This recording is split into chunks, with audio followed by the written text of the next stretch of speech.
Good evening, our esteemed viewers, and welcome to another interesting edition of Perspective. On Perspective today, we want to take a look at Ramadan, the Islamic fasting. What are the benefits of fasting? What are the significance, the historical significance behind the fasting? And what are the spiritual gains of fasting?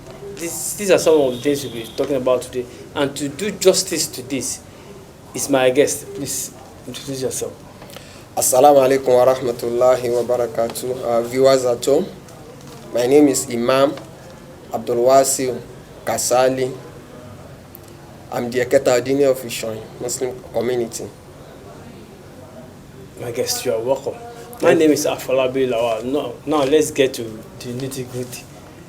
What is the historical background of fasting?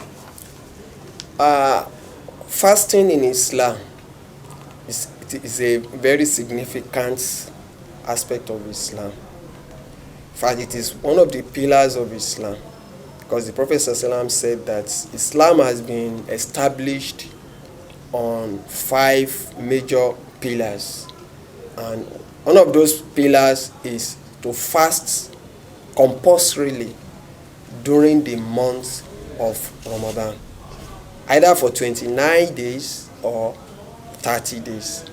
So every Muslim is expected, for your Islam to be complete, then you must fast during the month of Ramadan. And what do we mean by fasting?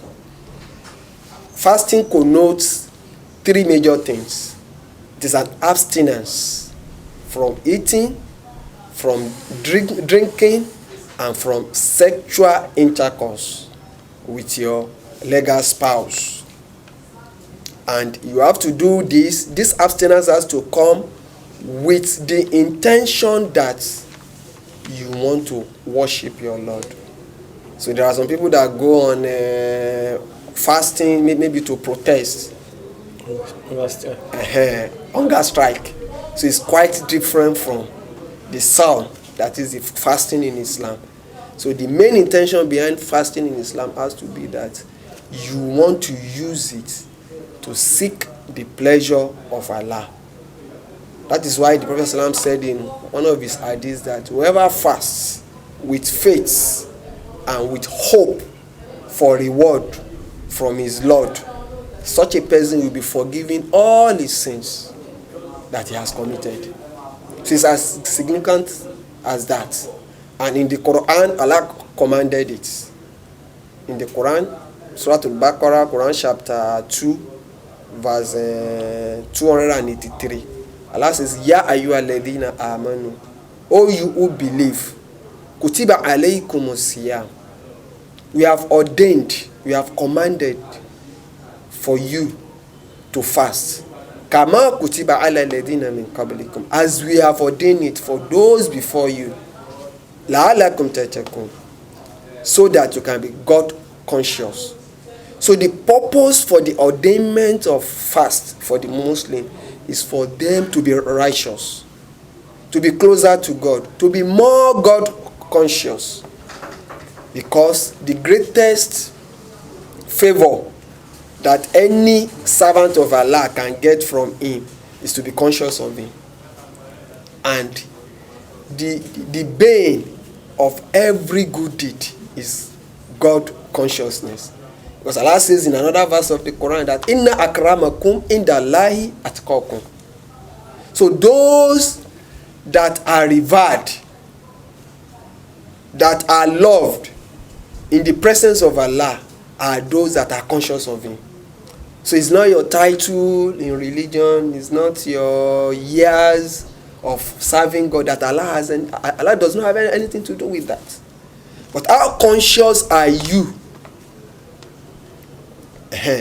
with Allah? How conscious are you about Allah? Are you conscious of his commandments? Are you ready to follow his dictates? Are you ready to move away from what he has forbidden? So for you to be able to do that, then he ordained fast.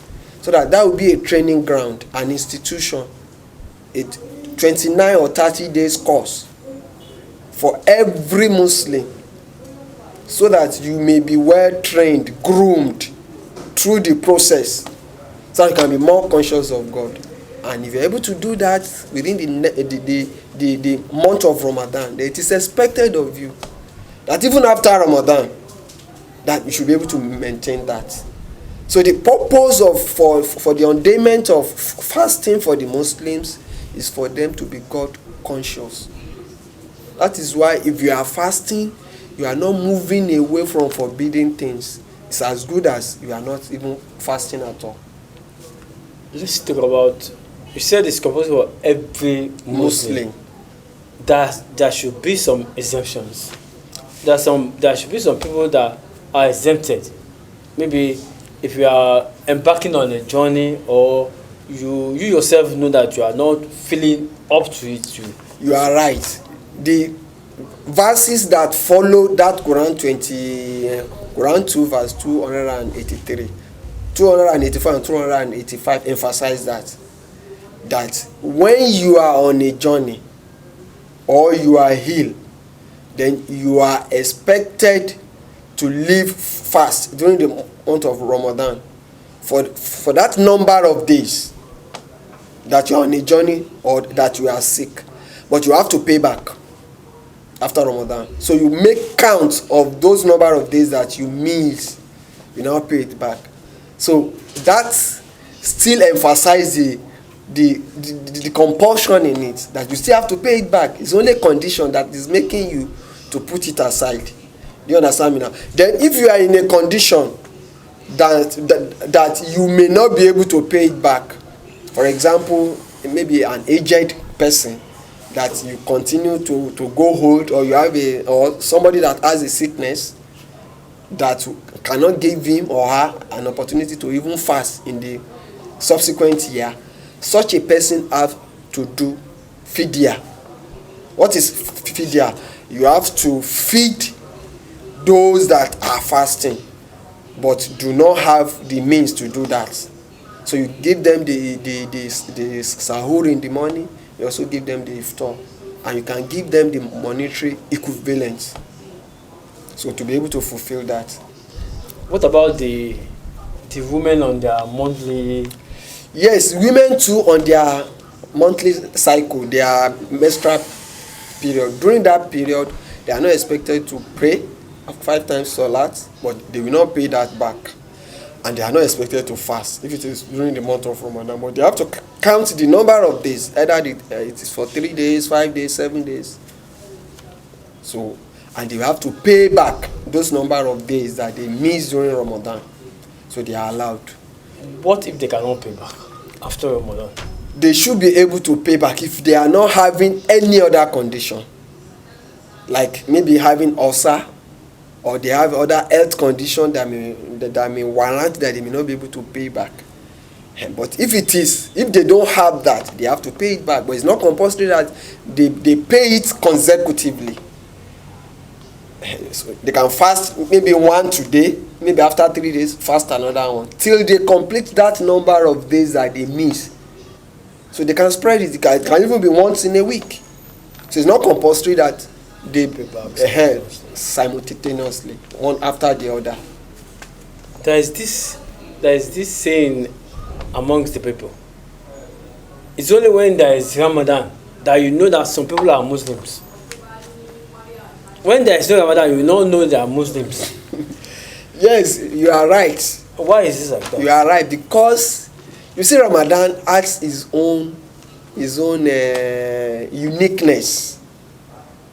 And that is why Allah also put Ramadan, also placed Ramadan for the Muslim, such that for every act that you do in Ramadan, your reward is going to be multiple.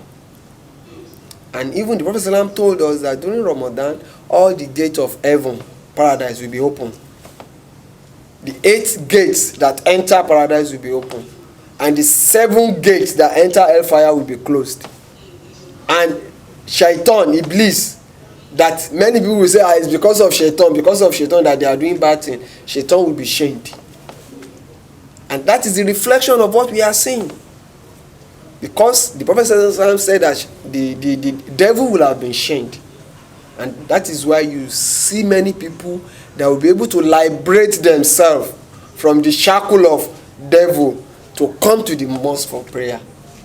That is why the first night of Ramadan, you will see them in multiples. So as Ramadan progresses, they will be reducing in number. When it gets towards the tail end of Ramadan, they will come back again. Let's talk about how we are supposed, as a Muslim, how are we expected to behave during Ramadan? During Ramadan, we expect us to be at the peak of good behavior, because the Prophet ﷺ is a very good example for us, and Allah said that He has put in the Prophet ﷺ the best of character.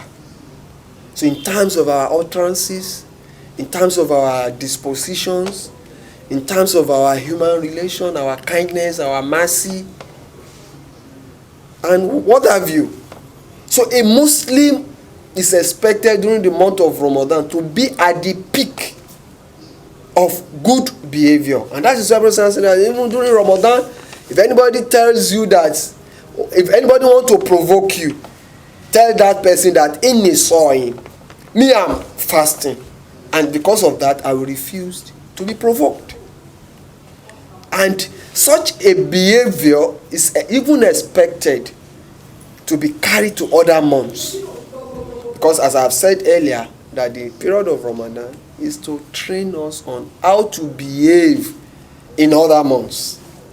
In Islam, we call something gadul basar, that is, you lower your gaze.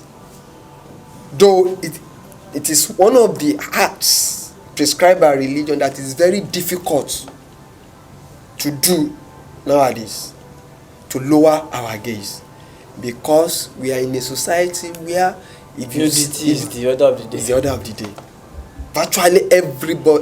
Virtually every female are in nudity. You only see maybe 1 out of 10. So because of that, a Muslim should be more conscious, because if you have to lower your gaze, then you have to train and tame your mind, your soul, such that it will be able to resist it immediately it sees it, so that you won't be persistent in looking at what is forbidden for you.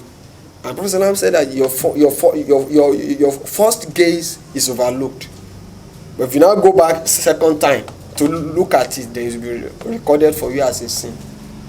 But if you have not trained your mind, if you are not close to Allah, in the remembrance of Allah, you may not be able to resist going back to look at the second time. And maybe the second time you wanted to confirm whether it is true what you saw or not. You don't need to confirm, because once you see your first look should have informed you that it's something that you should not look at. So immediately you turn your face away from it, and it is your consciousness, your dhikri, that will assist you in this regard. Otherwise, your normal human tendency when you are talking that time, you said we should move away from food intentionally. Exactly. Move away from drinking intentionally. Move away from having anything with your legally married wife intentionally. Exactly. Meaning that it can be done unintentionally. Yes. If you eat unintentionally, your fast still remain intact, because it happens during the Prophet ﷺ. Somebody was fasting, and during the day he now ate a food, believing that, not even remembering that he's fasting. So he now went to the Prophet and said, I've broken my fast. The Prophet said, are you conscious when you were eating? He said, no. The Prophet said, just continue with your fast. Your fast is still intact. It's Allah that want to feed you at that time. But you cannot deceive Allah. And it's possible. You can just forget, maybe during the early period of Ramadan, maybe the first day, second day, that you have not been accustomed to eat. So unconsciously you can just pick something and throw it in your mouth. Maybe during eating, maybe even after you have eaten it, maybe even hours. Like food is understandable. But moving with your wife, drink too. having something with your wife doing fasting, is that on? You see, Islam is a universal religion. Do you understand me? It's a religion for every human being, and human being varies from country to country, culture to culture. In some country, they fast for more than normal 10 hours. In some country, they fast for 18 hours, 16 hours. In some country, there are extreme cold. In some country, extreme heat. And Islam is for everybody. So it is possible that in some part of the world, you may find yourself in such a situation that you don't even know that. Do you understand me now? You will have even completed the act. Forgetting that you are fasting. Yes, you will have even completed the act. Before you remember that it is possible. And the fast will still go on. It will still be on. But even if you do that on a normal day, when you are not fasting, you need to perform some rituals. You will still go ahead and do that. The moment you are now conscious that, we are fasting. What have we done? And that is why the only acts of worship that you cannot perform with hypocrisy is fasting. For example, I can fast in the morning, go to the corner, drink water and tell you that I'm fasting. But I know that I'm deceiving myself. And that is the main reason why if I eat or drink without even knowing, then it will not be taken up against me. Now let's talk about the last 10 days. We are in the last 10 days of Ramadan. Yes. There's this belief that your spiritual benefits, everything is almost double when it is the last 10 days of Ramadan. What are the things that are so special about these last 10 days? During the last 10 days of Ramadan, Prophet Islam enjoined us to look for the Laylatul Qadr, that is the night of majesty or the night of power. And Allah says that Inna anzalnahu fi Laylatul Qadr, that on this night of majesty, it is on that night that we reveal the Quran. And Allah says that it is also a night of blessings. Inna anzalnahu fi laylatin mubarakah in Surah Al-Dukhan, that we have revealed the Quran in the night of blessings. And this night, in another verse of the Quran, Allah says that Laylatul Qadr khairum min alfi shahr, that this night of majesty is better than 1,000 months. 1,000 months is equivalent 83 years, 83 months, 3 days. And for you to witness that single night, your reward for every act of worship in that night will be equivalent to the reward that you are going to earn, or even more than the reward you are going to earn for worshiping God for 1,000 months, excluding that Laylatul Qadr. And Allah says that tanazzalu alayhi al-malaikatu wa ruhu fiha, the angel will descend on that night. Wa ruhu Jibril too will follow them. Angel Jibril min kulli amri, and they will come with all on ordainments. So it is a night that Allah perfect destiny of all His creation. It is the night that Allah accepts the prayer of His creation. And those angels will be saying, Salamun hiya hatta matil fajr. May the peace of God be on you till the daybreak, till the dawn. So it's such a night that every Muslim should aspire towards. And you must take a larger portion of that night in the service of God. Allah says, Ya ayyuhal muzammil, when He called in another verse, in another surah of the Quran, Qumi layla, stand up in the night. Illa qalila, except for few of that night. If you calculate night in Islam, it's between Maghrib time around 7 till around maybe 5, quarter after 5. That's about 10 hours, 15 minutes. Allah says that you should use those 10 hours, 15 minutes to be in the service of God. Illa qalila, except few hours, maybe 1 hour or 2 or 1.5 hours. Then if you cannot meet up with that, nisfahu, use the half of the hour, maybe about 5 hours, to worship your God. Awin kusminu, or you reduce part from that 5 hours, maybe 4 hours. Or you increase it, maybe 6 hours or 7 hours. So if you want to search for the Laylatul Qadr and you're just using maybe 30 minutes, 10 minutes, or even 1 hour, that means you are not maximizing the benefits of searching for that night. So at least you must be awake for 2 hours. The weakest person should target 2 good hours to seek for the blessings of Allah. And you can do more than that. It's allowed. And that Laylatul Qadr, Prophet Salam told us that search for it in the last 10 nights of Ramadan, which we are going to commence on the 28th, when Ramadan is 20. So the night mark the 21st night of Ramadan. So till the last night of Ramadan. So it is a night that every Muslim should all look forward to, so that we may be able to share the blessings in that night. But like you said, they should look forward to it. But it's like they're not even sure when is the night. They have to wait on God for the 10 days. That is why Allah deliberately did that, so that we can use all the 10 nights to start to search for it. In some hadith, Prophet said that look for it at the hot nights, maybe 21, 23, 25, 27, 29. But if you are actually determined to meet that night, you have to use all the nights. So you'll be sure that, okay, I woke up throughout the night, and definitely one of those nights will be Laylatul Qadr. But if you are targeting maybe 27 alone and it is 23, you miss it. Or you are targeting the odd night alone, so and it is in the evening night, you should just embark on vigil. That is why Prophet Salam recommend itikaf, that is seclusion in the house of Allah, so that if you move away maybe from your home, you go and do seclusion in the mosque, then you can have that time to devote. But if you can't do that you can be in the mosque throughout the last 10 days, then you can use the last 10 nights.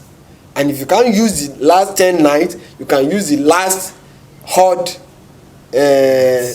nights, as the case may be. Our time is fast spent.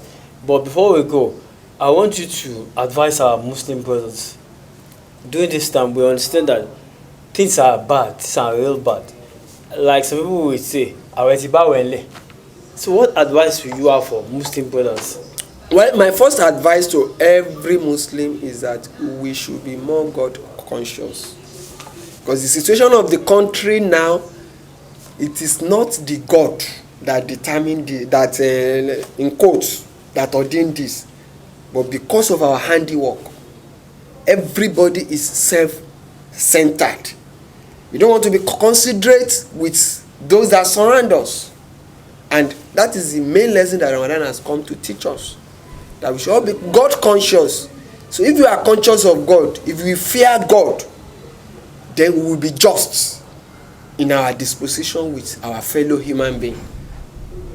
And I think if everybody can be God conscious, both Muslims and non-Muslims, then we do what is right every time. We do not put other people's rights in our care, that we not violate it.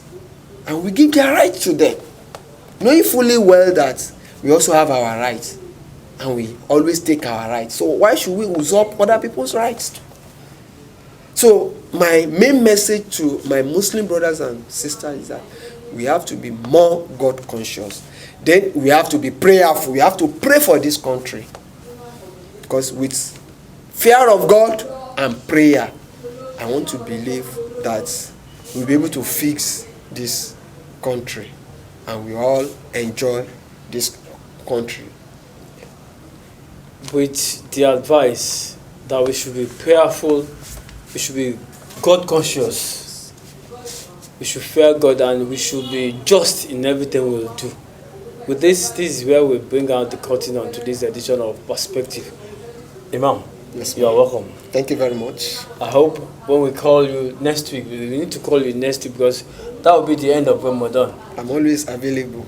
Thank you so much. Thank you very I am much. Afolabi Lawal, and I say good night.